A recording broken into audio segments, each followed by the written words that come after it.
Nyarlathotep by H.P. Lovecraft. Nyarlathotep, the crawling chaos.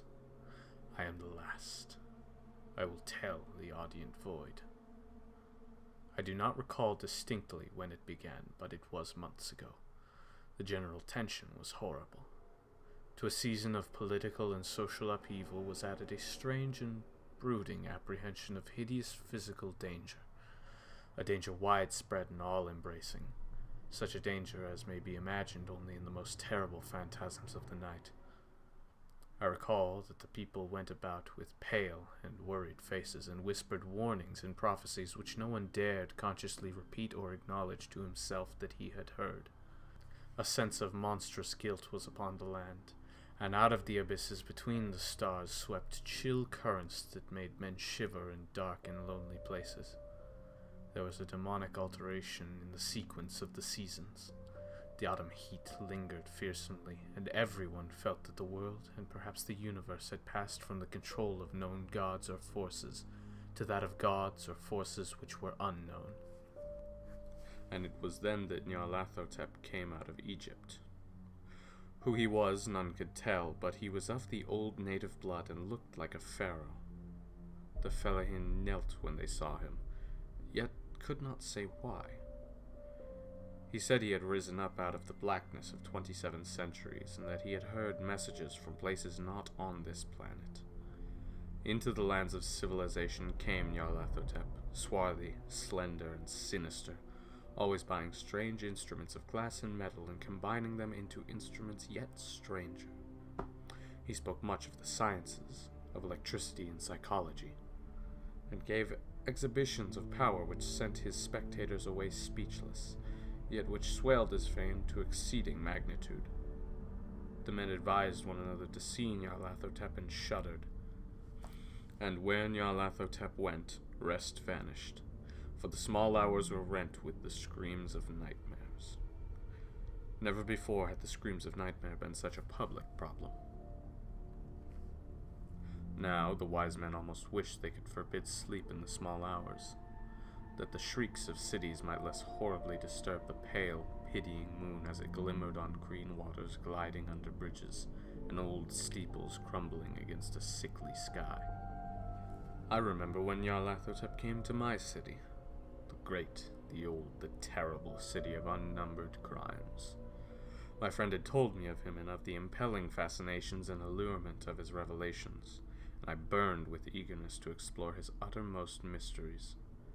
My friend said they were horrible and impressive beyond my most fevered imaginings, that what was thrown on a screen in the darkened room prophesied things none but Nyarlathotep dared prophesy, and that in the sputter of his sparks there was taken from men that which had never been taken before, yet which shewed only in the eyes, and I heard it hinted abroad that those who knew Nyarlathotep looked on sights which others saw not.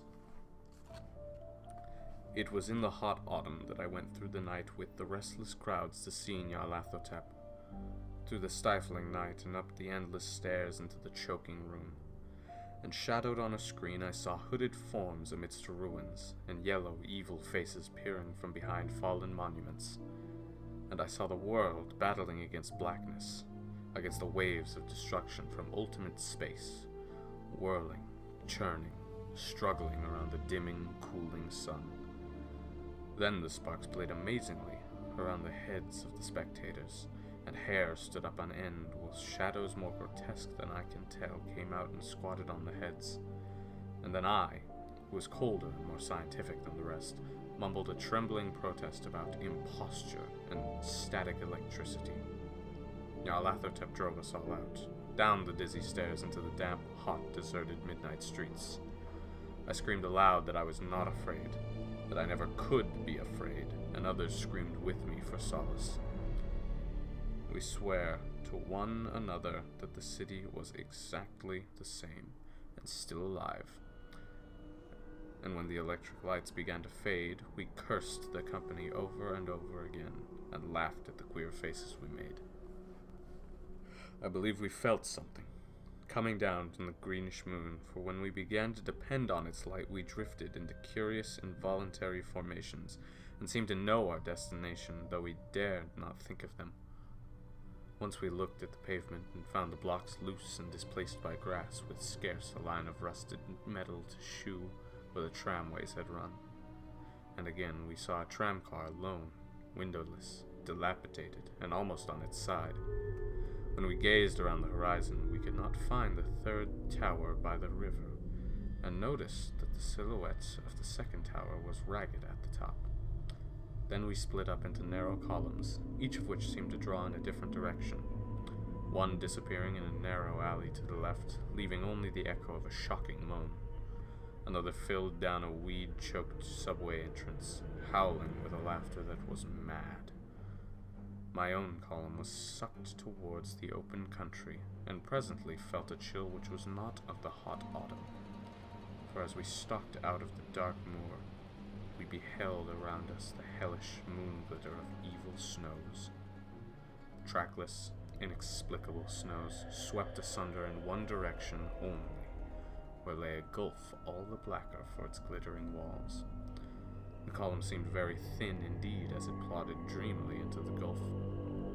I lingered behind, for the black rift in the green-lit snow was frightful, and I thought I had heard the reverberations of a disquieting wail as my companions vanished, but my power to linger was slight.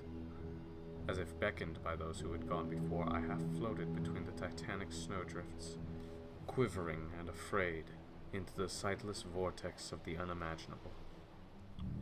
Screamingly sentient, dumbly delirious, only the gods that work can tell. A sickened, sensitive shadow, writhing in hands that are not hands, and whirled blindly past ghastly midnights of rotting creation, corpses of dead worlds, with sores that were cities, charnel winds that brush the pallid stars and make them flicker low. Beyond the world's vague ghosts of monstrous things, half-seen columns of unsanctified temples that rest on nameless rocks beneath space, and reach up to dizzy vacua above the spheres of light and darkness. And through this revolting graveyard of the universe, the muffled, maddening beating of drums and thin, monotonous whine of blasphemous flutes from inconceivable, unlighted chambers beyond time. The detestable pounding and piping whereunto dance slowly, awkwardly, and absurdly the gigantic, tenebrous, ultimate gods, the blind, voiceless, mindless gargoyles whose soul is Nyarlathotep.